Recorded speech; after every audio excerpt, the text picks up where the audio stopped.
नमस्कार दोस्तों, Haryana civil service officer को अरेस्ट किया है 10 लाख रुपए ब्राइब लेने के लिए। किसके लिए? इलेक्शन प्रोसेस को मैनिपुलेट करने के लिए। ये कांड हुआ है दोस्तों हरियाणा का न्यू जिला में। उधर जिला परिषद इलेक्शंस हो रहा था, तब एक वुमेन कैंडिडेट को जिताने के लिए ये सिविल सर्विस ऑफिसर और इनके भाइयों ने उस वुमेन कैंडिडेट से करीब 10 लाख रुपए ब्राइब लिए थे। तो Haryana state vigilance bureau first information report register किया है इस ऑफिसर के अगेंस्ट। ये ऑफिसर अभी मेंबर सेक्रेटरी हरियाणा विमुक्त गुमंटू जाति विकास बोर्ड है।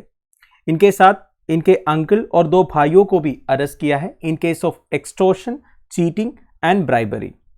एक्चुअली इनके अगेंस्ट एलिगेशंस बहुत पहले आया था जब न्यू जिला परिषद इलेक्शन चल रहा था और स्टेट विजिलेंस ब्यूरो इस केस को इन्वेस्टिगेट कर रहा था। तो अब जाके एक प्रॉपर एविडेंस मिला है और स्टेट विजिलेंस ब्यूरो को यह पता चला इन्होंने एक वुमेन कैंडिडेट से 9,60,000 रुपीस ब्राइब लिए और उन्हें ये प्रॉमिस किया था कि उनकी जीत होगी न्यू जिला परिषद इलेक्शन में। तो एक्चुअली देखा जाएगा तो इधर पूरा इलेक्शन प्रोसेस को मैनिपुलेट करने के बारे में बात किया जा रहा है, जो एक सीरियस ऑफेंस। तो वुमेन कैंडिडेट ने क्या सोचा होगा, ये तो सिविल सर्विस ऑफिसर है, इलेक्शन के टाइम पर इनका इंपॉर्टेंट ड्यूटी रहते हैं, तो अगर ये 10 लाख रुपए ले रहे हैं तो ये कुछ कर पाएंगे, पूरा इलेक्शन प्रोसेस को मैनिपुलेट कर पाएंगे, बेसिकली इलेक्शंस को रिग अप कर पाएंगे। तो पकड़े जाने के बाद इनके against prevention of corruption act and Indian penal code के अलग अलग सेक्शंस के ऊपर चार्ज किया है। वैसे देखा जाएगा तो इलेक्शन प्रोसेस को मैनिपुलेट करना इतना आसान नहीं है। आपने बहुत सारे इलेक्टोरल मैल प्रैक्टिसेस के बारे में सुना होगा, फिर भी इस पर्टिकुलर इंसिडेंट में एक सिविल सर्विसेज ऑफिसर के माध्यम से ये हुआ है, बेसिकली एक ब्यूरोक्रेट के माध्यम से। तो ये नियर टू इम्पॉसिबल है। The only thing he can do, जब उनकी इलेक्शन ड्यूटी लगेंगे वो दूसरे इलेक्शन ड्यूटी ऑफिशियल्स को ये बोल सकता है या फिर उन्हें इन्फ्लुएंस कर सकता है कि कोई वोट करने आएंगे उनको वापस भेजना, उनके जो आइडेंटिफिकेशन डॉक्यूमेंट्स है वो ठीक नहीं है या फिर उनके नाम वोटर्स लिस्ट में नहीं है, ये सब बता। पर आजकल की बात किया जाए, ऐसे छोटे मोटे इंसिडेंट्स भी बहुत बड़ा न्यूज बन जाता है, तो कोई भी ब्यूरोक्रेट जो है ऐसा करने से डरेंगे। और बड़े बड़े जो इलेक्टोरल मैल प्रैक्टिसेस होते हैं, जैसे कि बूथ कैप्चरिंग, किसी के बारे में स्मीयर कैंपेनिंग करना, ये सब एक ब्यूरोक्रेट के माध्यम से पॉसिबल नहीं लगता। वैसे हम बात कर रहे थे न्यू जिला परिषद इलेक्शंस के बारे में। आपको पता होगा लोकल बॉडी इलेक्शंस कंडक्ट करवाने की रिस्पॉन्सिबिलिटी किसके पास है? स्टेट इलेक्शन कमीशन के पास है। इलेक्शन कमीशन ऑफ इंडिया का काम नहीं है ये। वैसे इलेक्शन कमीशन ऑफ इंडिया कौन कौन से इलेक्शंस कंडक्ट करवाते हैं? President's election, vice president's election, Lok Sabha elections, Rajya Sabha elections और स्टेट लेजिस्लेटिव असेंबली इलेक्शंस। जो लोकल बॉडी इलेक्शंस है लाइक पंचायत, म्युनिसिपैलिटी, कॉर्पोरेशन, ये सब करवाने की रिस्पॉन्सिबिलिटी स्टेट इलेक्शन कमीशन के पास है।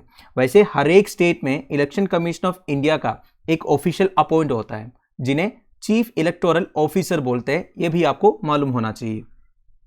अब वापस टॉपिक पर आते हैं। देखिए, free and fair elections conduct करवाना कोई भी डेमोक्रेसी का एक इंपॉर्टेंट फीचर है।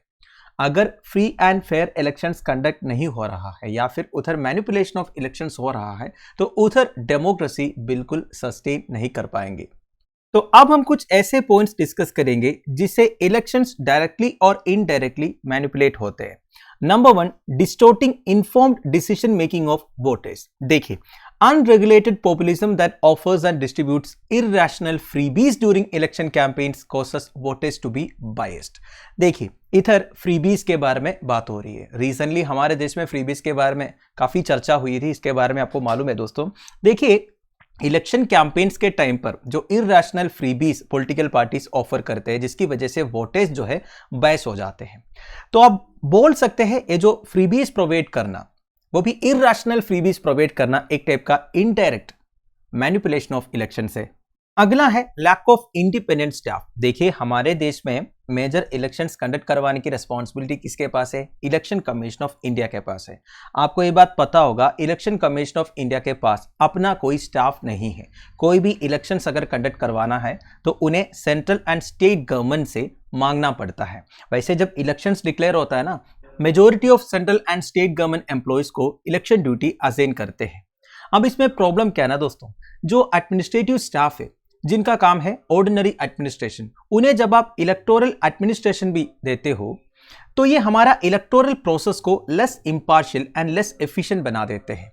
मतलब कोई डेडिकेटेड स्टाफ नहीं होने से कोई भी सिस्टम ठीक से काम नहीं करेगा। टेम्पररली आपको कुछ बोला जाएगा, मतलब एक साल में 11 महीने आप एक काम कर रहे हो, एक महीने के लिए आपको बता रहे हो आपको दूसरा काम करना है और इतना इंपॉर्टेंट काम करना है, तो इससे कोई भी सिस्टम की एफिशिएंसी के ऊपर एक क्वेश्चन मार्क बनता है।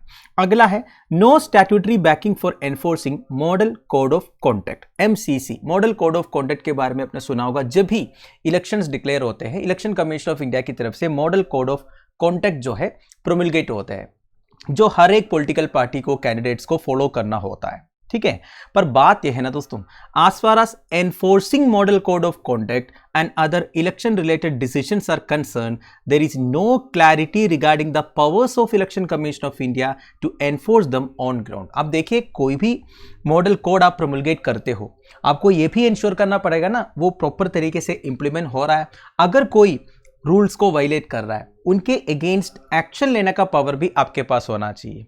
तो इसके बारे में या फिर इलेक्शन कमीशन ऑफ इंडिया का क्या क्या पावर्स है इस बारे में, इसका कोई क्लैरिटी भी नहीं है। तो कोई स्टैट्यूटरी बैकिंग नहीं है, कोई लॉ का बैकिंग नहीं है मॉडल कोड ऑफ कॉन्डक्ट को एनफोर्स करने के लिए, यह भी एक प्रॉब्लम है। अगला है बूथ कैप्चरिंग। ये तो आपने सुना होगा दोस्तों, बहुत पहले ये तो होता ही था। मैक्सिमम जो north India, Madhya Pradesh, waste Bengal, Odisha, ये सब एरिया में बहुत बार सुना है बूथ कैप्चरिंग के बारे में। साउथ इंडियन साइड्स में ये कम हुआ है और आजकल देखा जाएगा तो पूरे इंडिया में रिमोट एरियाज में ये बूथ कैप्चरिंग वगैरह रिपोर्ट होता है, जो माओइस्ट अफेक्टेड एरियाज वगैरह है ना उधर। सो ये polling booth which is the designated location where voters exercise their right to vote is the most important part of the election process. देखिए, इलेक्शन प्रोसेस का सबसे इंपॉर्टेंट पार्ट क्या है? पोलिंग बूथ है, जहां पे हम वोट करने जाते हैं या फिर जहां पे हम अपना राइट टू वोट को एक्सरसाइज करते हैं, ठीक है। So there are many instances of booth capturing due to decay in the standards of political morality where party loyalist और hired criminals capture a polling booth. अब देखिए, इसके बारे में ज्यादा एक्सप्लेन करने की जरूरत नहीं है, अपने मूवीज वगैरह में देखा होगा, गुंडा लोग गन्स वगैरह लेके आएंगे, पोलिंग बूथ के सामने खड़ा होंगे या फिर जहां पे आप वोट करते उधर जाके खड़े होंगे, आपको गन दिखाएंगे और बोलेंगे इस कैंडिडेट को वोट करो। आपको तो करना पड़ेगा अगर आपका जान बचाना है कि नहीं। तो ये भी एक टाइप का main manipulation of electoral process है। अगला है पॉलिटिसाइजेशन ऑफ सोशल मीडिया। देखिए, social media the most important thing, it reflects public opinion, that is a currency of democracy. आज की डेट में सोशल मीडिया डेमोक्रेसी का एक करेंसी आप बोल सकते हैं। पब्लिक ओपिनियन को रिफ्लेक्ट करने वाला एक प्लेटफॉर्म है social media. But one of the most common criticism of social media is that it creates echo chambers where people only see viewpoints they agree with। Echo chambers का मतलब क्या होता है दोस्तों? देखिए, एको मतलब क्या है आपको मालूम है। अब एको चेंबर्स में क्या है ना, आप जो बात करेंगे वही आपको सुनाई देंगे। तो आजकल सोशल मीडिया के ऊपर एक मेन क्रिटिसिज्म ये है कि वो एको चेंबर बन चुका है। मतलब आप सोशल मीडिया में वही व्यू पॉइंट्स देखेंगे जिसे आप एग्री करते हैं। फॉर एग्जाम्पल, मान लीजिए एक पर्टिकुलर पॉलिटिकल पार्टी 10 में से 8 काम गलत कर रहा है, 2 काम सही कर रहा है। मान लीजिए वो पर्टिकुलर पॉलिटिकल पार्टी का इन्फ्लुएंस है एक सोशल मीडिया के ऊपर, ठीक है। और वो सोशल मीडिया आपको क्या दिखाएंगे? वो 2 काम दिखाएंगे जो वो पर्टिकुलर पॉलिटिकल पार्टी ने सही किया है। वो 8 काम जो उन्होंने गलत किया है वो नहीं दिखाएंगे। तो इसका इफेक्ट क्या होगा, इंपैक्ट क्या होगा? लोग वही देखेंगे जो वो हमें दिखाना चाहता है। आजकल सोशल मीडिया ऐसे ही होगा, कोई भी न्यूज के पीछे का सच क्या है, दोनों साइड क्या है, ये हमें कभी नहीं दिखाएंगे। आजकल हमारे देश में मेजॉरिटी ऑफ टीवी चैनल्स हो गया, सोशल मीडिया प्लेटफॉर्म्स हो गया, उसमें मेजर पॉलिटिकल पार्टीज का इन्फ्लुएंस है, ये बात आपको मालूम है। अगला है inaccessibility of booth for persons with disabilities। देखिए, a large number of persons with disability faced immense problems in casting their vote due to lack of supporting infrastructure at polling booth। अब देखिए, पर्सन विद डिसेबिलिटीज, जिन्हें दिव्यांग भी आप बोल सकते हैं, अब उनके लिए स्पेशल प्रोविजंस होना चाहिए कोई भी पोलिंग बूथ में। अगर नहीं होंगे ना, वो उधर तक आएंगे भी नहीं वोट करने के लिए। वैसे भी हमारे देश में वोटेज टर्नआउट इतना इंप्रेसिंग नहीं है। अब अगर कोई भी एक दिव्यांग जन को ये पता चलेगा कि पर्टिकुलर पोलिंग बूथ में हमारे लिए कोई स्पेशल प्रोविजन नहीं है, तो वो क्यों जाएंगे वोट करने के लिए, ठीक है। तो ये सारे इश्यूज को काउंटर करने के लिए इलेक्शन कमीशन ऑफ इंडिया की तरफ से काफी सारे अच्छे अच्छे इनिशिएटिव्स भी रहा है। उसमें से कुछ मेजर इनिशिएटिव्स है।